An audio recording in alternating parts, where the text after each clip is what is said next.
Halo, aku namanya Maria Francisca Janeta. Aku anggota cabang dari Dr. Room. Pertama masuk di gereja ini waktu SMP, diajakin sama Natasha.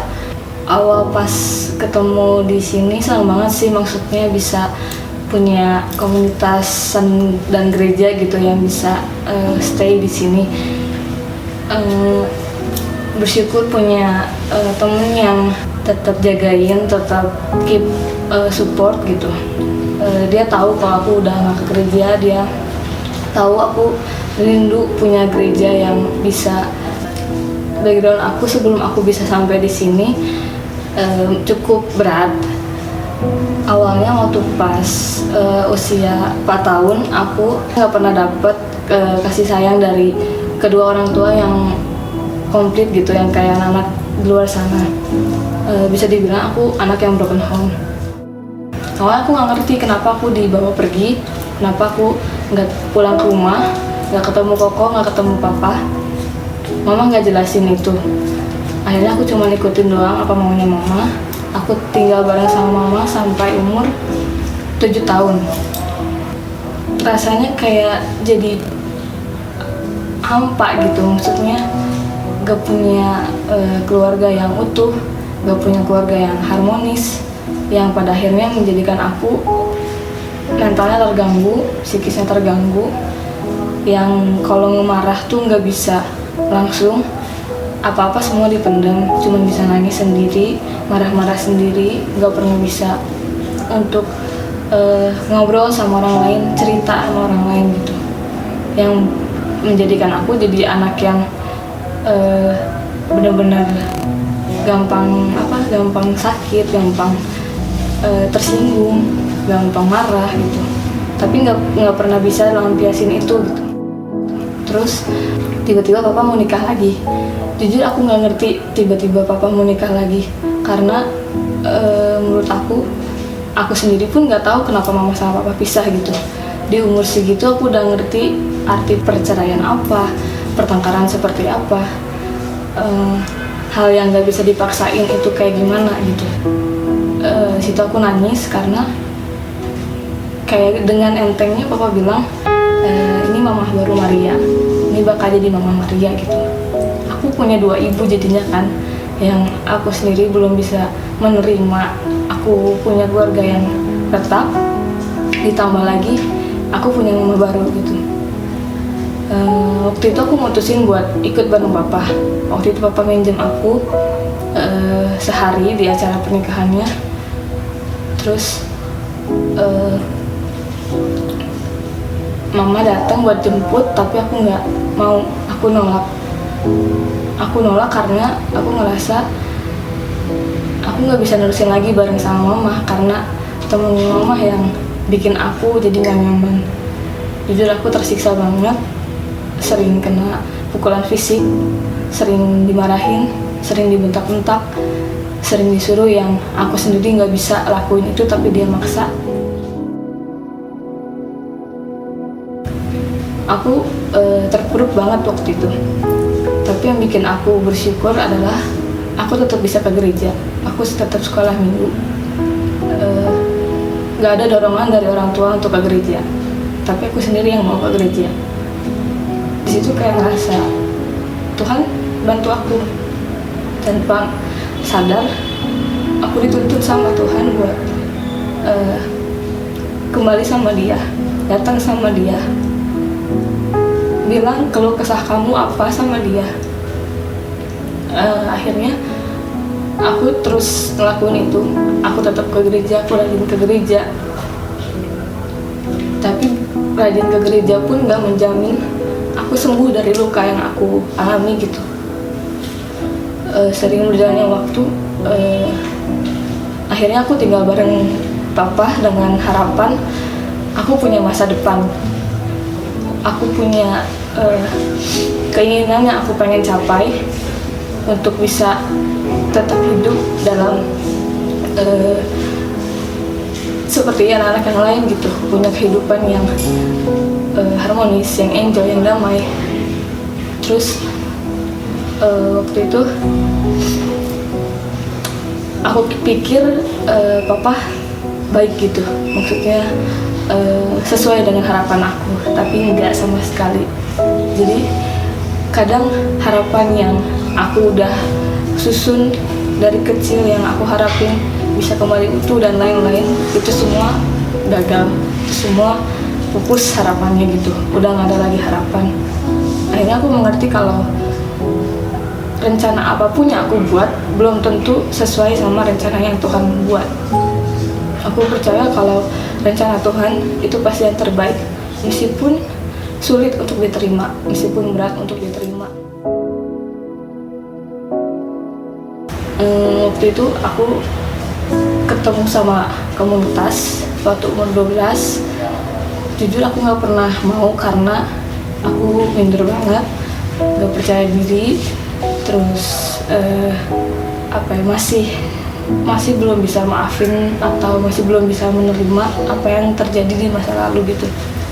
Tapi dari situ aku ngelihat orang-orangnya pada welcome, orang-orangnya pada support, orang-orangnya pada nanya gitu, apapun keluh kesah aku mereka mau bantu selagi mereka masih bisa. Tapi kalau enggak pun mereka bisa jadi pendengar.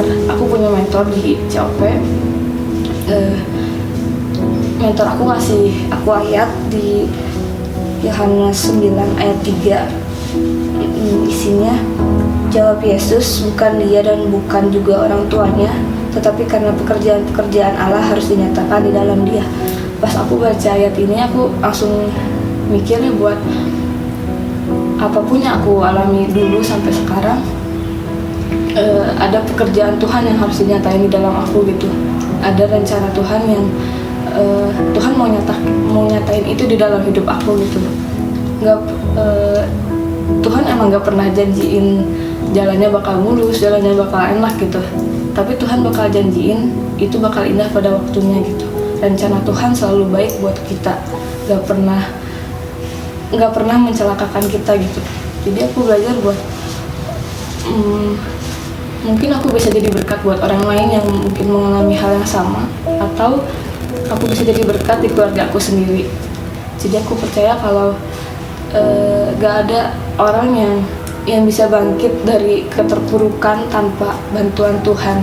Kita perlu Tuhan gitu.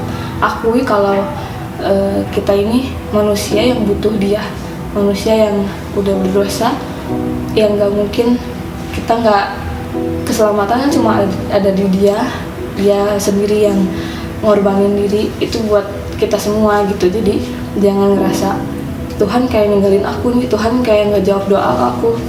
Aku percaya kalau musim-musim menunggu atau musim-musim kalian bergumul gitu, tapi belum ada jawaban yang pasti, aku percaya di depan sana bakal ada jawabannya gitu.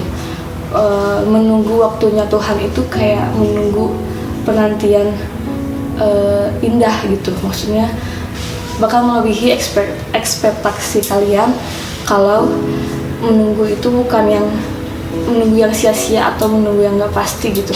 Tapi waktunya Tuhan itu selalu tepat gitu. Jadi jangan ngira pengennya waktu kita tuh sama waktu Tuhan. Justru kita harus tetap menghormati Dia, mengenal Dia lebih dalam. Apa sih maunya Tuhan hidup kita? Tanya sama Dia, tujuan hidup kita ini apa? Tuhan mau panggil kita di bidang apa?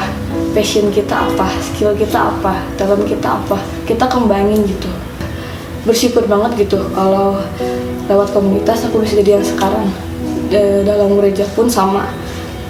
Aku baru juga dapet komunitas yang bisa saling sharing, bisa saling nguatin, bisa saling membangun, bisa saling have fun, enjoy gitu.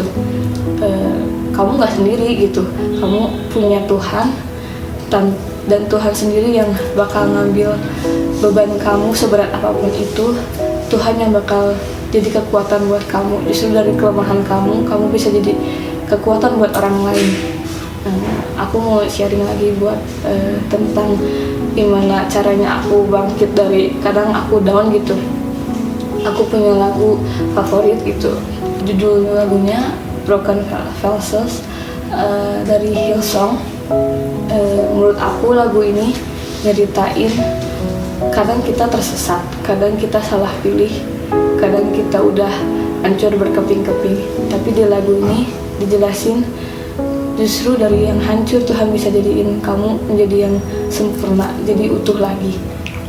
Yang awalnya kamu tersesat, kamu dibukakan sama Tuhan bahwa kamu seberharga itu buat Dia.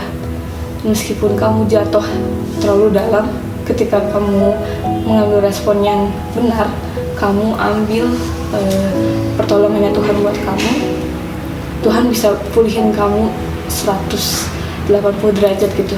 Tuhan bisa balikin itu menjadi hal yang kalian gak pernah bisa bayangin gitu. Justru Tuhan mau nyatain, Tuhan akan lebih mudah nyatain kamu lewat keterpuraaannya kamu. Karena memang maksud Tuhan kamu harus melewati itu adalah Tuhan tuh pengen nyadarin kamu kalau kamu gak bisa apa-apa tanpa Dia gitu.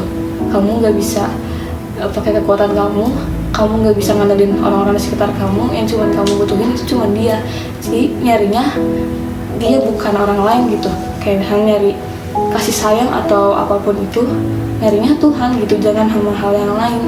Justru kamu harus memberi buat yang lain. Ketika kamu udah dapetin kasih itu dari Tuhan, kamu bagiin lagi ke orang lain gitu. Aku ngeliat dari mata Tuhan tuh punya kasih yang gak bisa dibayangin atau gak bisa dihitung. Lebih dari itu gitu. Karena emang Tuhan punya kasih yang sempurna. Gak ada lagi kasih yang gak sempurna selain Dia. Jadi buat teman-teman, tetap semangat, tetap lakuin apa yang Tuhan mau, bukan apa yang kamu mau. Jadi jangan fokusnya diri sendiri, tapi fokusnya Tuhan. Jangan fokusnya untuk keuntungan sendiri, tapi fokusnya memberkati orang lain, memberkati sesama. Jadi itu aja sharing dari aku. Jadi buat kalian tetap percaya kalau janji Tuhan itu ya dan amin gitu.